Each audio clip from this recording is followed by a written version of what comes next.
ভয়ঙ্কর সতর্কবাণী উচ্চারণ করেছেন বিজ্ঞানীরা। তারা বলছেন ধীরে ধীরে তেজ কমে আসছে সূর্যের। গবেষকরা আশঙ্কা করছেন পৃথিবী আবারও এক সংক্ষিপ্ত বরফ যুগে আটকে যেতে পারে, ঠিক যেমনটি ঘটেছিল ৩৮০ বছর আগে।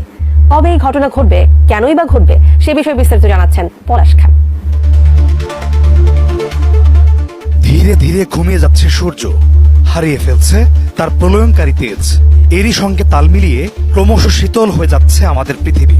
বিজ্ঞানীরা হুঁশিয়ারি দিয়ে বলেছেন পৃথিবী আবারও এক বরফের যুগের দিকে এগিয়ে চলেছে, ঠিক যেমনটি ঘটেছিল ১৬৪৫ সালের দিকে। আগামী ২০৩০ সাল থেকে ২০৪০ সালের মধ্যে পৃথিবীতে আবারও ফিরে আসতে পারে সেই সংক্ষিপ্ত বরফ যুগ, যখন সূর্য কিছুটা অন্ধকারে ঢেকে যাবে।